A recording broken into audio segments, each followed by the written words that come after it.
రెడ్డిగూడెం మండలం కూనపరాజు పర్వ గ్రామంలో 25 లక్షలతో నిర్మించనున్న కమ్యూనిటీ హాల్ భవన నిర్మాణానికి మైలవరం శాసనసభ్యుడు వసంత వెంకట కృష్ణప్రసాద్ శంకుస్థాపన చేశారు.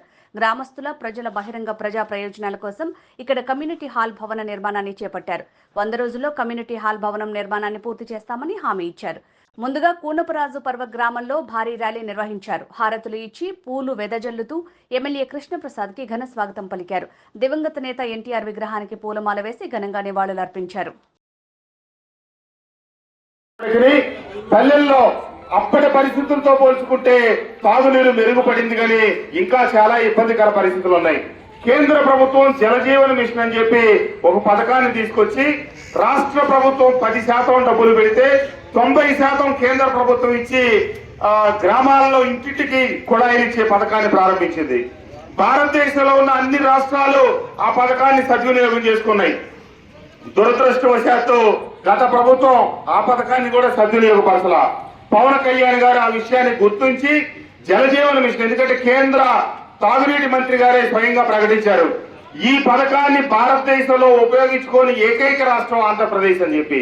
ఈ పర్యాయం పవన్ కళ్యాణ్ గారి నాయకత్వంలో జలజీవన మిషన్ సక్రమంగా వినియోగించి నీటి కొరత ఉన్న గ్రామాలకి సమగ్రంగా మంచినీటి సౌకర్యం కూడా ఈ 5 సంవత్సరాల కాలంలో అన్ని గ్రామాలకు సక్రమంగా ఏర్పాటు చేస్తామని మీ అందరికీ తెలియజేస్తూ, తప్పకుండా మొన్నటి ఎన్నికలో గెలుపుకి కీలక పాత్ర వహించిన, ఎందుకంటే నియోజకవర్గంలో అన్ని గ్రామాలు రికార్డులే, అన్ని మండలాలు రికార్డులే, కేవలం నియోజకవర్గ వ్యాప్తంగా ఒక్క 4 గ్రామాలే వైఎస్ఆర్ కాంగ్రెస్ పార్టీకి మెజార్టీ వచ్చింది.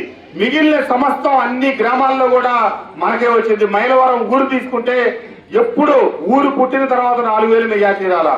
ఇబ్రహీంపట్నం, కొండపల్లి ఏనాడు ఏ పార్టీకి పోయినసారి నాకు వచ్చింది హైయెస్ట్ 6000 2019లో. ఈ పర్యాయం 11,000 మెజార్టీ వచ్చింది. అట్లాగే గుంటుపల్లి పోయినసారి నాకు 52 ఓట్ల మెజార్టీ వచ్చింది. ఆ స్థానంలో ఈసారి 2200. ఈ రకంగా అన్ని గ్రామాల ప్రజలు కూడా అత్యంత ఆదరించి నన్ను గెలిపించినందుకు మీ అందరికి ధన్యవాదాలు తెలియజేస్తూ, నేను శాసనసభ్యుడిగా నా సమయం మొత్తం ఈ నియోజకవర్గ అభివృద్ధికి, రైతాంగం అభివృద్ధికి, నిరుద్యోగ యువతకు ఉద్యోగ కల్పన కల్పించే దానికోసం కృషి చేస్తానని, మన నియోజకవర్గంలో విజయవాడ వాళ్ళకి ఇంటి పట్టాల కోసం జీకొండూరు మండలంలో ఒక 230 ఎకరాల పైసలకు భూమిని కొనుగోలు చేస్తున్నారు. కానీ అది వాళ్ళ ఇళ్లకి నిర్మాణానికి పనికిరాదని చెప్పి నేను నిన్న మంత్రి గారికి అందరి దృష్టికి తీసుకెళ్లి దాన్ని పారిశ్రామిక పార్కుగా ఏర్పాటు చేయాలని చెప్పి రాష్ట్ర ప్రభుత్వానికి, ముఖ్యమంత్రి గారికి వినతిపత్రం ఇవ్వబోతా ఉన్నా.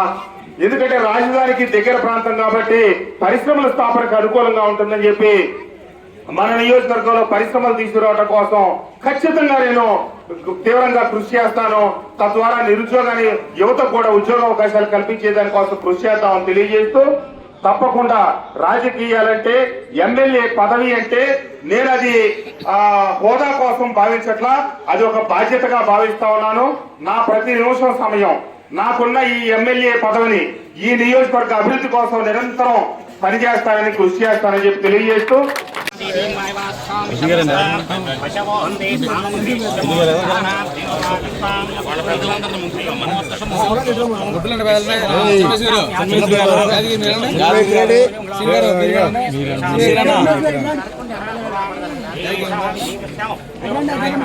మాట్లాడదాం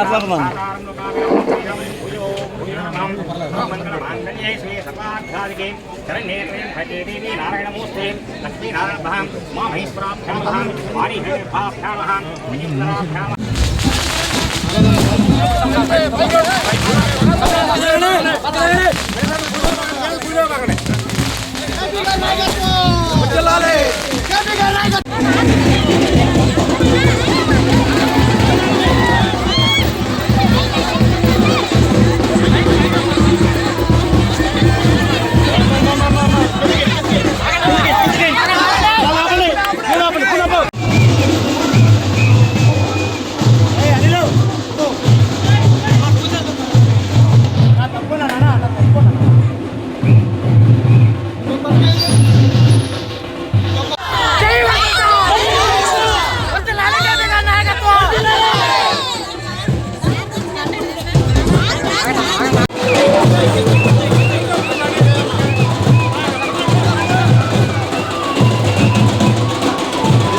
వినర్